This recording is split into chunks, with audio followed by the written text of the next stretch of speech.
PR সহ 5 দাবিতে 3 দিনের কর্মসূচি জামায়াত খেলাফত ইসলামী আন্দোলনের। বিরোধিতাকারীদের পরিণতি হবে ছাত্র সংসদ নির্বাচনের মতো, হুঁশিয়ারি নেতাদের।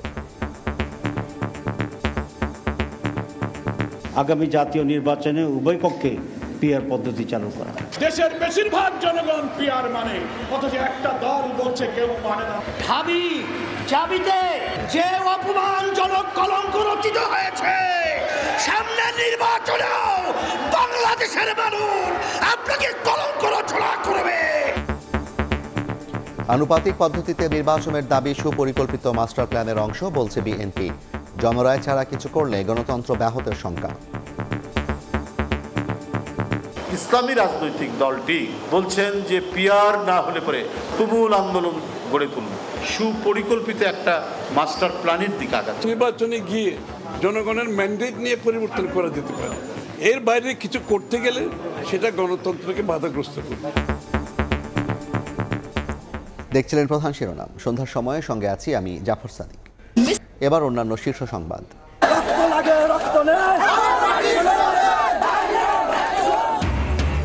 সংসদীয় আসন বিন্যাসের প্রতিবাদে উত্তাল ফরিদপুর। অবরোধ কর্মসূচির পর এবার ভাঙার ইউএনও নির্বাচন কার্যালয়ে ভাঙচুর আগুন। বাগেরহাটে সকাল সন্ধ্যা হরতাল। শেখ হাসিনার ফ্যাসিস্ট হয়ে ওঠায় বড় ভূমিকা ভারতের, ট্রাইব্যুনালে মাহমুদুর রহমান। প্রায় 13,000 জুলাই যোদ্ধা ও শহীদ পরিবারের আত্মকর্মসংস্থানের ব্যবস্থা করবে সরকার। যুব সমাজ সক্রিয় থাকলে দমিয়ে রাখতে পারবে না কোনো বাধা, বললেন প্রধান উপদেষ্টা।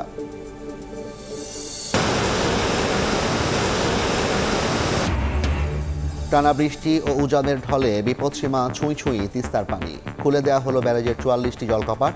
প্লাবিত নিম্নাঞ্চল, ক্ষতির সংখ্যায় রোপা আমন ও আগাম সবজি।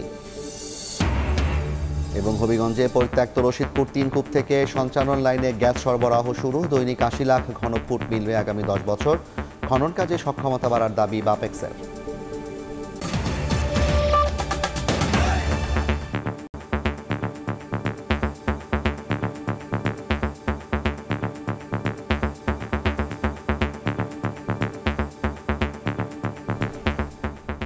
পিআর পদ্ধতিতে নির্বাচন, জাতীয় পার্টি 14 দল নিষিদ্ধ সহ 5 দাবিতে 3 দিনের কর্মসূচি দিয়েছে জামায়াত ইসলামী। 18 সেপ্টেম্বর ঢাকায় সমাবেশ, 19 তারিখ বিভাগ ও 26 সেপ্টেম্বর জেলা উপজেলায় বিক্ষোভ মিছিল করবে দলটি। একই কর্মসূচি ঘোষণা করেছে খেলাফত মজলিস ও ইসলামী আন্দোলনও। নেতারা বলছেন, জনগণের দাবি পূরণে পদক্ষেপ না নেওয়ায় আন্দোলনের বিকল্প নেই। জুলাই সনদের আইনি ভিত্তি, পিআর পদ্ধতিতে নির্বাচন সহ বেশ কিছু ইস্যুতে সাম্প্রতিক সময়ে দফায় দফায় বৈঠক করেছে ইসলামপন্থী কয়েকটি দল। সোমবার রাজধানীর মগবাজারে সংবাদ সম্মেলনে পিআর পদ্ধতিতে নির্বাচন, জাতীয় পার্টি 14 দলের কার্যক্রম নিষিদ্ধ সহ 5 দফা দাবি তুলে ধরে জামায়াত। ঘোষণা করা হয় 18 সেপ্টেম্বর ঢাকায় সমাবেশ সহ 3 দিনের কর্মসূচি। যারা পিআর চায় তাদের সকলের সাথে আমরা যোগাযোগ করছি, যদি সরকার স্বাভাবিকভাবে না করে যাতে আমরা আন্দোলনে এই দাবিতে এক হইতে পারি। ভোট পেছাতেই এমন কর্মসূচি কিনা এমন প্রশ্ন নাকচ করে জামায়াতের নায়েবে আমির বলেন, ফেব্রুয়ারিতে নির্বাচনের আগেই সব দাবি মানা সম্ভব। আমরা তো নির্বাচনে অংশগ্রহণ করব না, এটা কখনো বলি নাই। আমরা বলছি এই দাবিগুলো যেগুলোর ব্যাপারে আমরা ঐকমত্য পোষণ করেছি, সেই দাবিগুলো আদায় করে আইনগত ভিত্তির মাধ্যমে নির্বাচনের আগেই বাস্তবায়নযোগ্য করতে হবে। নির্বাচনের রোডম্যাপকে একতরফা দাবি করে নির্বাচন কমিশনের সমালোচনাও করেন জামায়াতের এই শীর্ষ নেতা। একতরফাভাবে আগের নিয়মে ইলেকশন কমিশনের রোডম্যাপ ঘোষণা করাটা একটি অন্যায় হয়েছে বলে আমরা মনে করি। এদিকে পিআর পদ্ধতিতে নির্বাচন ও গণভোটের মাধ্যমে জুলাই সনদের সাংবিধানিক স্বীকৃতি সহ 6 দফা দাবিতে 18 সেপ্টেম্বর ঢাকা, 19 সেপ্টেম্বর মহানগর পর্যায়ে ও 26 সেপ্টেম্বর সব জেলা ও উপজেলায় বিক্ষোভ মিছিলের ঘোষণা দিয়েছে খেলাফত মজলিস। অন্তর্বর্তীকালীন সরকার জাতীয় সনদ 25 আইনি ভিত্তি প্রদানের সুস্পষ্ট উদ্যোগ না নিলে পরবর্তীতে বৃহত্তর কর্মসূচি ঘোষণা করা হবে। জুলাই সনদের ভিত্তিতে নির্বাচন সহ 5 দফা দাবিতে 3 দিনের কর্মসূচি ঘোষণা করেছে ইসলামী আন্দোলনও। আমরা একই দাবি নিয়ে যুগপৎ আন্দোলন গড়ে তুলব ইনশাআল্লাহ। দাবি আদায় না হওয়া পর্যন্ত আমরা ধারাবাহিক কর্মসূচি পালন করব এবং ক্রমান্বয়ে কর্মসূচি কঠোর থেকে কঠোরতর হবে।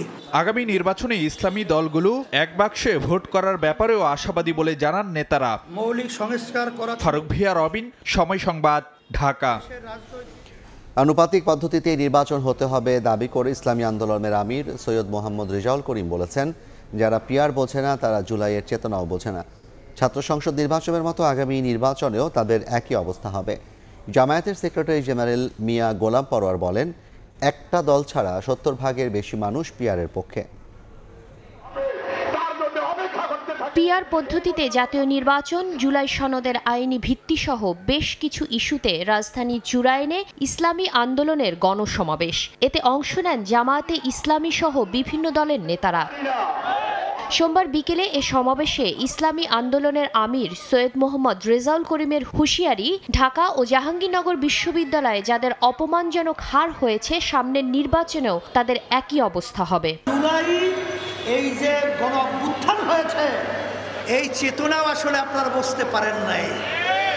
যদি বুঝতেনি তাহলে এইরকম ভাবে ঢাবি চাবিতে আপনাদেরকে বাংলাদেশের মধ্যে যে অপমানজনক কলঙ্ক রচিত হয়েছে, সামনের নির্বাচনেও বাংলাদেশের মানুষ আপনাকে কলঙ্ক রচনা করবে।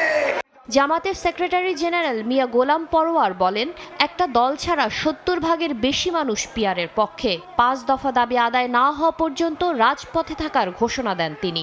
ইসলামী দল এবং দেশপ্রেমিক দল এই দাবি আদায় না হওয়া পর্যন্ত আমাদের রাজপথের আন্দোলন অব্যাহত থাকবে।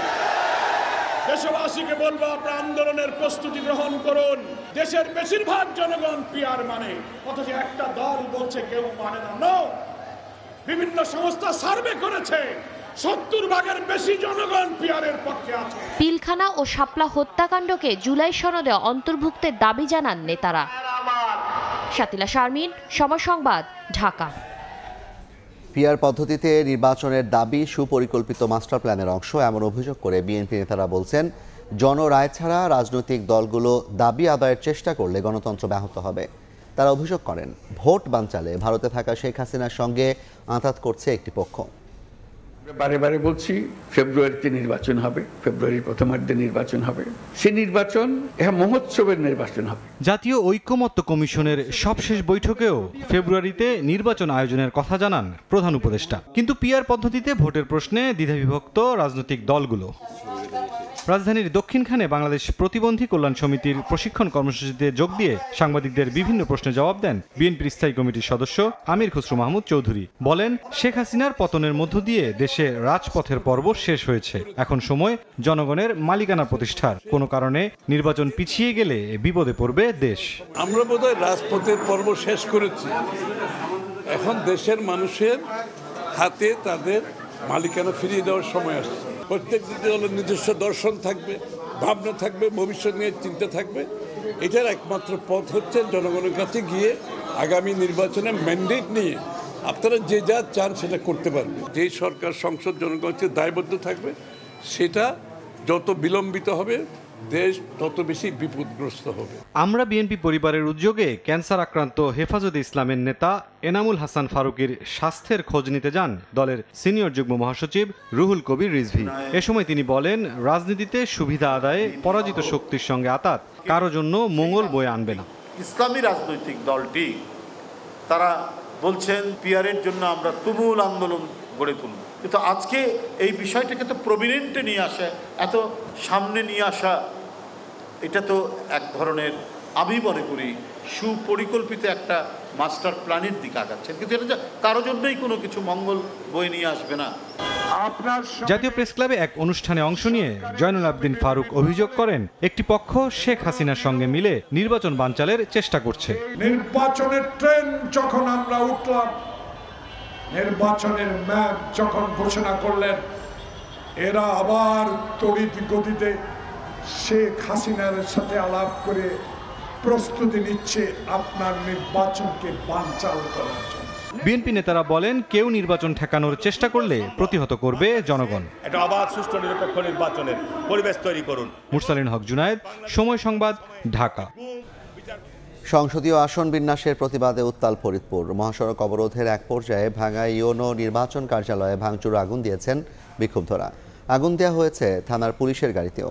এদিকে চরভদ্রাসন, সদরপুর, ভাঙা এই 3 উপজেলা নিয়ে গঠিত ফরিদপুর 4 আসনকে ভেঙে দুটি সংসদীয় আসনে রূপান্তরের নির্দেশনা চেয়ে হাইকোর্ট রিট করেছেন বিএনপির চেয়ারপারসনের উপদেষ্টা জহিরুল হক শাহজাদা। অন্যদিকে 4টি নির্বাচনী আসন বহাল রাখার দাবিতে বাগেরহাটে তৃতীয় দফায় চলছে সকাল সন্ধ্যা হরতাল।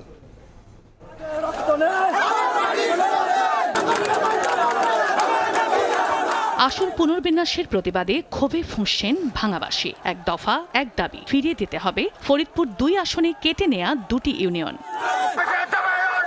সোমবার সকালে ফরিদপুরের ভাঙায় গাছের গুঁড়ি ফেলে ঢাকা বরিশাল মহাসড়ক অবরোধ করা হয়। ক্ষোভে ফেটে পড়েন এলাকাবাসী। হুঁশিয়ারি দেন আলগী ও হামিরদী ইউনিয়ন ফরিদপুর 4 আসনে যুক্ত না করা পর্যন্ত আন্দোলন চালিয়ে যাওয়ার।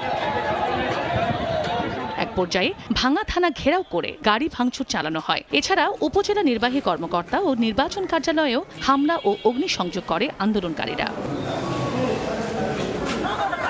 এর আগে ঝাড়ু হাতে মানববন্ধন করেন স্থানীয়রা। অপ্রীতিকর পরিস্থিতি এড়াতে সড়ক ও রেলপথের 20টি গুরুত্বপূর্ণ স্থানে মোতায়েন রয়েছে আইনশৃঙ্খলা বাহিনী।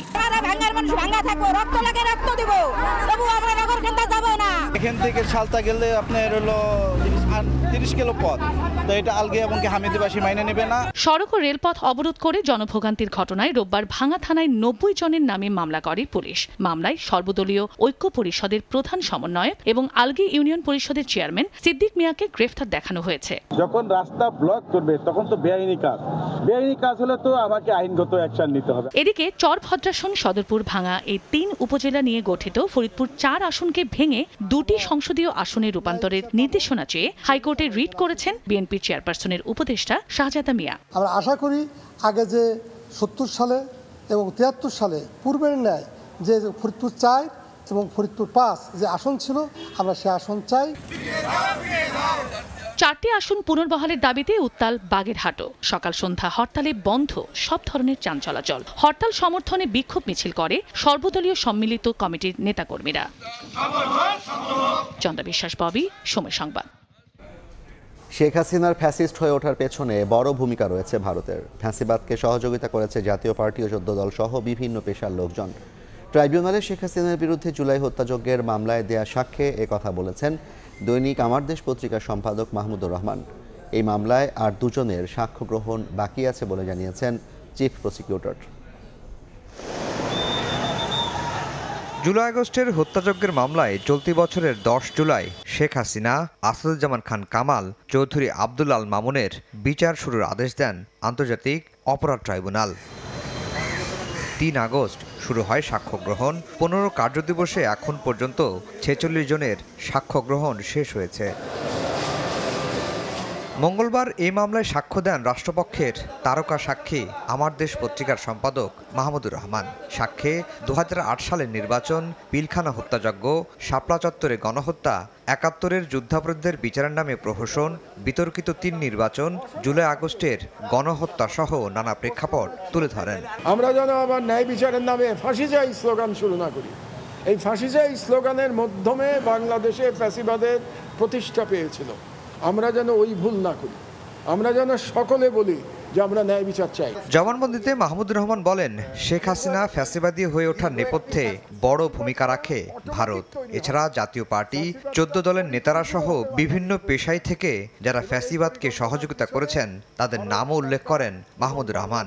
ফ্যাসিবাদটা অটোমেটিক তৈরি হয় নাই, ফ্যাসিবাদটা পরিকল্পিতভাবে বাংলাদেশে তৈরি করা হয়েছিল এবং এই পরিকল্পনার পিছনে ভারত সরকার এবং বাংলাদেশের তৎকালীন সেনাপ্রধানের সরাসরি যোগাযোগ ছিল।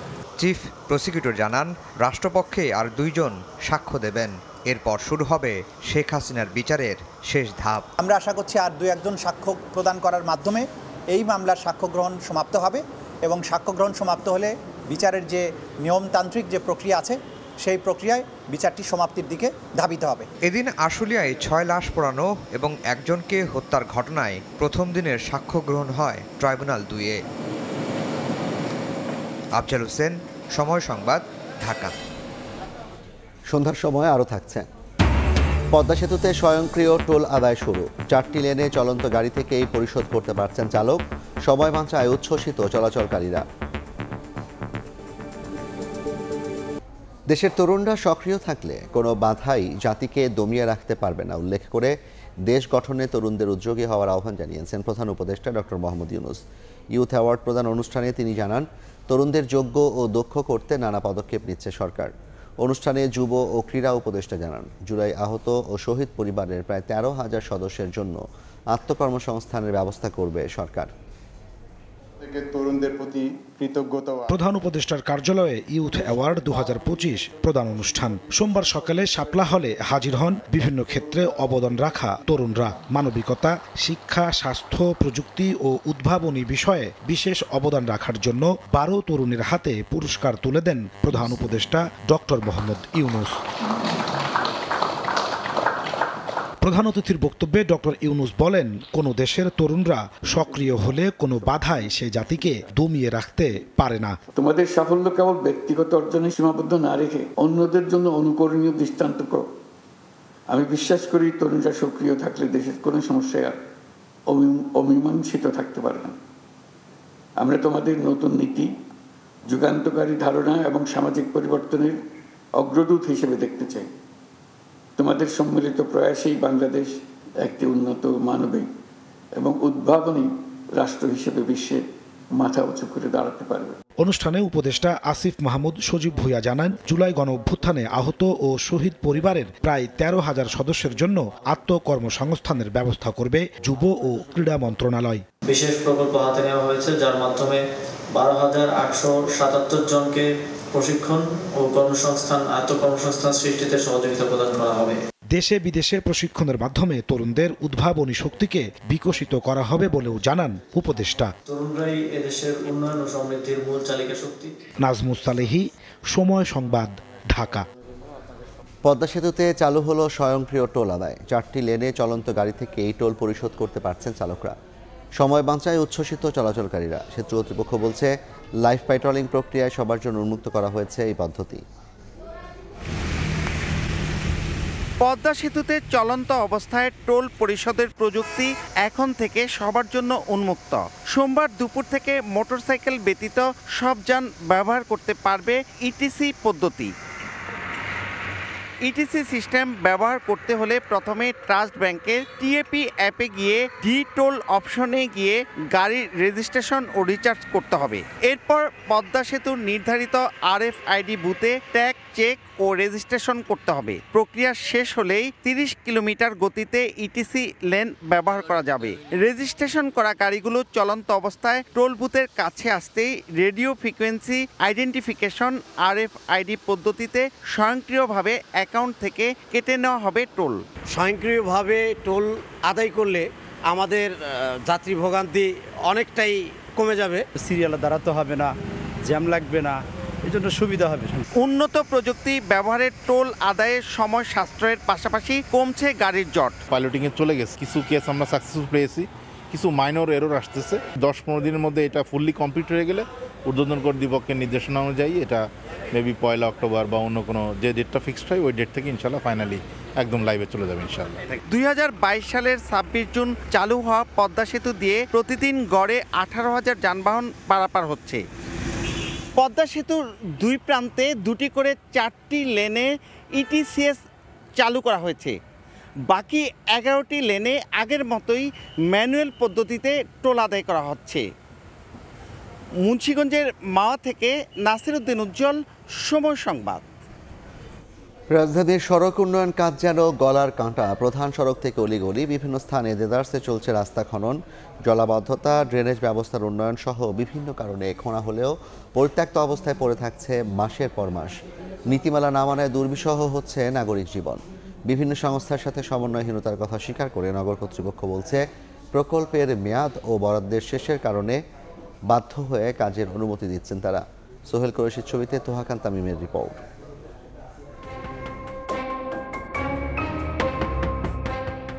রাজধানীর মিরপুরের এই সড়কটির স্থানীয়দের দেয়া নাম প্যারিস রোড। নামের সাথে আকাশ পাতাল পার্থক্য বেশ কয়েক মাস ধরে। দেখে যুদ্ধ বিধ্বস্ত কোনো এলাকার মতো মনে হলেও আবাসিক এলাকার চিত্র এটি। এলাকার বাসিন্দারা অনেকটা বন্দি অবস্থায় দিন পার করছেন। প্রয়োজনের তাগিদে যারাও বা বের হচ্ছেন তারা পড়ছেন বিপাকে। প্রায় মাসখানেক ধরে এভাবে পড়ে আছে এই রাস্তা। চলাফেরা, কাজকর্ম দিক দিয়ে সব দিক দিয়ে আমাদের অসুবিধা হয়। আমাদের পক্ষে এখানে থাকাটা একদম অসম্ভব হয়ে যায়। ড্রিঙ্কের ভিতরে পোলাপান পড়ে যেতেছে, কোনো প্রোটেকশন নাই, কিছু নাই। ড্রেনটা যদি পরিষ্কার না করে যতই রাস্তা বানাবে কোনো লাভ হবে না। ঢাকা মহানগরী সড়ক খনন নীতিমালা 2019-এ বলা হয়েছে একটি সড়কের পুরোটা একসঙ্গে খোঁড়া যাবে না, 15 দিনে ভাগ করে কাজ করতে হবে, ধুলাবালির জন্য নিতে হবে প্রতিরোধমূলক ব্যবস্থা, এছাড়া খনন এলাকা সতর্কীকরণ ফিতা দিয়ে ঘিরে রাখতে হবে। অথচ মিরপুর 11-র এই উন্নয়নমূলক কাজের একটিও নীতিমালা মানা হয়নি। একই অবস্থা বাসাবো, তেজগাঁও সহ ঢাকা উত্তর ও দক্ষিণের বিভিন্ন এলাকায়। সড়ক খনন নীতিমালা প্রণয়নের 5 বছর পার হলেও তা মানা হচ্ছে না কোথাও। সময় লগ্ন থেকে পর্যন্ত এই অবস্থায় চলছে, কোনো পরিবর্তন নেই। দেখার মনে কেউ নাই এলাকা, এই যে কাজ চলতেছে মানে মানুষজন পরে ব্যথা পাবে কিংবা সেফটি ওইরকম কিছু নাই। জনভোগান্তির কথা চিন্তা করে নতুন করে কোনো কাজের অনুমতি দেয়া হচ্ছে না বলে জানিয়েছে ঢাকা উত্তর সিটি কর্পোরেশন। আর দক্ষিণের প্রশাসক বলছেন সেবা সংস্থাগুলোর সমন্বয়হীনতায় উন্নয়ন কাজে সময় লাগছে বেশি। আমরা যাদেরকে কাজ দিয়ে থাকি তারা যে ঠিকাদার নিয়োজিত থাকে সেইখানে কিন্তু একটি প্রবলেম, যে আমরা সময় মতো কাজটি শেষ করতে বলি, পরিকল্পিত যে পরিকল্পনা এখানে কিন্তু ঘাটতি আছে আমাদের। আমরা এই নিয়ে কাজ করছি। ক্যাচমেন্ট এরিয়া ড্রেনেজ নেটওয়ার্কটা ঠিক করতে হবে, এটা হয়তো 1-1.5 বছর লাগবে, কিন্তু এখনও যদি আমরা স্টেপগুলো না নেই তাহলে তো ঘুরে ফিরে 1 বছর পর আমাকে আবার বলা হবে যে আপনি কি করলেন। সড়ক খনন নীতিমালায় সংশোধনী এনে শুধু জরিমানার অঙ্ক বাড়ানো নয়, জনভোগান্তি সৃষ্টিকারীদের চিহ্নিত করে প্রয়োজনে কারাদণ্ডের বিধান চালুর পরামর্শ বিশেষজ্ঞদের। ঠিকাদাররাও জানেন এই নীতিমালা প্রতিপালন হবে না, জনভোগান্তি তো একটা বড় অপরাধ, তাহলে সেখানে কেন কারাদণ্ড হবে না। আবাসিক এলাকার ভেতর দিয়ে চলা বিভিন্ন খাল খনন ও দখলমুক্ত করলে উন্নয়ন কাজ চলা অবস্থাতেও ভোগান্তি কমে আসবে বলে মত স্থানীয়দের। তোহা খান তামিম, সময় সংবাদ, ঢাকা। সন্ধ্যার সময় আরও থাকছে। বিসিবি নির্বাচনে অংশ নেওয়ার পথে আরও এক ধাপ এগোলেন বুলবুল। ঢাকা বিভাগ থেকে পেলেন কাউন্সিলরশিপ, ক্রিকেটের উন্নয়নে কাজ করার প্রতিশ্রুতি। হবিগঞ্জের রশিদপুর 3 নম্বর কূপ থেকে জাতীয় সঞ্চালন লাইনে দৈনিক 80 লাখ ঘনফুট গ্যাস সরবরাহ শুরু হয়েছে। 10 বছর এই কূপ থেকে গ্যাস যোগান দিতে আশাবাদী সিলেট গ্যাস ফিল্ড কোম্পানি, যেখান থেকে আনুমানিক 4700 কোটি টাকার গ্যাস মিলবে। ইকরামুল কবিরের রিপোর্ট, ছবি তুলেছেন দিগেন সিং। সকাল 11:30টায় রশিদপুর 3 নম্বর গ্যাস কূপের গ্যাস জাতীয় সঞ্চালন লাইনে সরবরাহের মধ্য দিয়ে এই কূপের পুনঃখনন কাজের সমাপ্তি হলো। চলতি বছরের 12 জুলাই এই কূপের পুনঃখননের কাজ শুরু হয়েছিল। বাপেক্স প্রায় জিএপএল প্রায় সময় লেগেছে 2 মাসের মতো, এবং পুনঃখননের পরে প্রায় 20 লক্ষ ঘনফুট গ্যাস পুনরায় সংযুক্ত হলো অতিরিক্ত। 1994 সালে আবিষ্কৃত কূপটি চলতি বছরের প্রথম পর্যন্ত দৈনিক 60 লাখ ঘনফুট গ্যাস যোগান দেওয়ার এক পর্যায়ে পাইপলাইনে অতিরিক্ত পানি আসার কারণে বন্ধ করে দেওয়া হয়। 5 সেপ্টেম্বর গ্যাস প্রাপ্তি নিশ্চিতের পর রোববার রাত 9:45টায় চূড়ান্ত নিশ্চয়তা পাওয়া যায়। চূড়ান্তভাবে 80 লাখ ঘনফুট গ্যাস পাওয়া গেল। আমরা খুবই আশাবাদী যে এই ওয়েলটা আরো 10 বছর সাস্টেন মিনিমাম করবে এবং আরো বেশিও করতে পারে। এই কূপ খনন কাজে নিয়োজিত রয়েছে দেশীয় প্রতিষ্ঠান বাপেক্স। বাপেক্সের ব্যবস্থাপনা পরিচালক জানান, আগের চেয়ে এখন বাপেক্সের সক্ষমতা অনেকটাই বেড়েছে। এই কাজে বর্তমানে আল্লাহর রহমতে কোনো প্রতিবন্ধকতা নাই। আমাদের বাপেক্সের 5টা রিগ আছে এবং অতি শীঘ্রই আরেকটা রিগ যুক্ত হবে আমাদের সাথে। রশিদপুর 3 নম্বর কূপের গ্যাস সহ বর্তমানে সিলেট গ্যাস ফিল্ড কোম্পানি জাতীয় সঞ্চালন লাইনে দৈনিক 14 কোটি 20 লাখ ঘনফুট গ্যাস সরবরাহ করছে।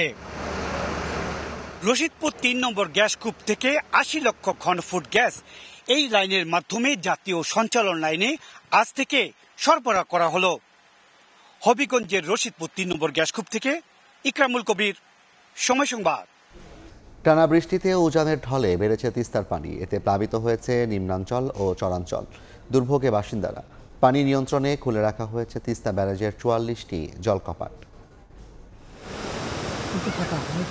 2 দিনের টানা বৃষ্টি উজানের ঢলে বিপদসীমার কাছাকাছি তিস্তার পানি খুলে রাখা হয়েছে ব্যারাজের 44টি জলকপাট। পানি বাড়ায় নীলফামারী, লালমনিরহাট, কুড়িগ্রাম, রংপুর ও গাইবান্ধার নিম্নাঞ্চল ও চরাঞ্চলের বসত বাড়িতে পানি ঢুকেছে, তলিয়ে গেছে ফসলি জমি। ক্ষতির সংখ্যায় রোপা আমন ও আগাম সবজি। এখন তো মনে করেন কি করবো, আর পানিতেই মনে করো বসবাস করতে হবে। এই কষ্ট আমার, কষ্ট 12 মাস। আমাদের ক্ষয়ক্ষতি, সয় সম্পদ সব শেষ। এখন আমরা অসহায়ভাবে দিন যাপন করতেছি। আগামী 3 দিন পানি বৃদ্ধির সম্ভাবনা রয়েছে, তবে সব ধরনের প্রস্তুতি রয়েছে বলে জানায় পানি উন্নয়ন বোর্ড। তিস্তা নদীর অববাহিকায় নিম্নাঞ্চল যেগুলো, চরাঞ্চল যেগুলো, সেগুলো প্লাবিত হওয়ার একটা আশঙ্কা আছে। এই মুহূর্তে তিস্তা নদীর অববাহিকায় ডালিয়া ব্যারেজের ভাটিতে, হাতিবান্ধা, কালীগঞ্জ এবং আদিতমারির কিছু অংশ প্লাবিত হচ্ছে এবং নিম্নাঞ্চল যেগুলো আছে সেগুলো কিছুটা পানিতে নিমজ্জিত অবস্থায় আছে। তিস্তার স্থায়ী সংস্কার না থাকায় প্রতি বছর বন্যা ভাঙনের শিকার হতে হচ্ছে, অভিযোগ তিস্তা পাড়ের বাসিন্দাদের। নাজমুল ইসলাম নিশাত, সময় সংবাদ, রংপুর। দোহা ইসরায়েলের হামলা কাপুরুষিত ও নির্লজ্জ বলে মন্তব্য করেছেন কাতারের প্রধানমন্ত্রী আল থানি। দোহায় মুসলিম বিশ্বের নেতাদের জরুরি সম্মেলনে একথা বলেন তিনি। সম্মেলনে যোগ দিয়েছেন সৌদি আরব, বাংলাদেশ, ইরান, পাকিস্তান সহ 50টি মুসলিম দেশের প্রতিনিধি। সম্মেলনের আগে কাতারের প্রধানমন্ত্রী আল থানি জানান, মিশর এবং যুক্তরাষ্ট্রের মধ্যস্থতায় গাজায় যুদ্ধবিরতির প্রচেষ্টা অব্যাহত থাকবে। এদিকে মার্কিন পররাষ্ট্রমন্ত্রীর সঙ্গে এক যৌথ সংবাদ সম্মেলনে ইসরায়েলের প্রধানমন্ত্রী নেতানিয়াহু দোহায় হামাস নেতাদের ওপর হামলার পূর্ণ দায় স্বীকার করেছেন। ভবিষ্যতে আবারও হামলার হুঁশিয়ারি দিয়েছেন তিনি। বিসিবি নির্বাচনে অংশ নেওয়ার প্রথম ধাপ সম্পন্ন করলেন সভাপতি আমিনুল ইসলাম বুলবুল। ঢাকা বিভাগ থেকে কাউন্সিলরশিপ গ্রহণ করেছেন তিনি। এই বিভাগের ক্রিকেট উন্নয়নে সর্বোচ্চ কাজ করার প্রতিশ্রুতি তার। এছাড়া নানা অনাকাঙ্ক্ষিত ঘটনা সামনে আসলেও এবারের বিসিবি নির্বাচন সুষ্ঠু ও নিরপেক্ষ হবে বলে বিশ্বাস বুলবুলের। সম্মানিত যারা মেম্বার ছিলেন তারা সকলে আমাকে এই দায়িত্বটা দিয়েছে, সকলে মিলে, এবং পরবর্তীতে কমিশনার মহোদয় সেটাকে এগ্রি করেছে। ইনডাইরেক্টলি একটা দায়িত্ব চলে আসলো। সো অফকোর্স কাউন্সিলের একটা জায়গা, দায়িত্ব আরেকটা জায়গা, তারপরে ক্রিকেট বোর্ড। সো চেষ্টা করব দায়িত্বটা পালন করতে। রাইট পারসনটা যেন এই ইলেকশনের মাধ্যমে ক্রিকেট থেকে সার্ভ করতে আসতে পারে এবং সেই রকম একটা পরিবেশ দেওয়ার চেষ্টা করছি। তবে বেশ কিছু ঘটনা ঘটে যাচ্ছে যেগুলো অনাকাঙ্ক্ষিত, সেই ব্যাপারটা আমরা সরকারের প্রশাসনের সাথে কথা বলে আমরা চেষ্টা করছি ওটা কীভাবে ম্যানেজ করা যায়। এ পর্যায়ে শীর্ষ সংবাদ জানিয়ে দিচ্ছে আরেকবার। পিয়ার দাবিতে 3 দিনের কর্মসূচি জামায়াত সহ ইসলামী দলগুলোর। বিরোধিতাকারীদের পরিণতি হবে ছাত্র সংসদ নির্বাচনের মতো, হুঁশিয়ারি নেতাদের। যুগপৎ আন্দোলনে যাবে না এনসিপি। আনুপাতিক পদ্ধতিতে নির্বাচনের দাবি মাস্টার প্ল্যানের অংশ, বলছে বিএনপি। জনরায় ছাড়া কিছু করলে গণতন্ত্র ব্যাহতের শঙ্কা। নির্বাচন পেছালে সংকটে পড়বে দেশ। এবং শেখ হাসিনার ফ্যাসিস্ট হয়ে ওঠায় বড় ভূমিকা ভারতের। ট্রাইব্যুনালে মাহমুদুর রহমান, বাকি আর 2 জনের সাক্ষ্য। এই ছিল সন্ধ্যার সময়, সঙ্গে থাকুন সময়।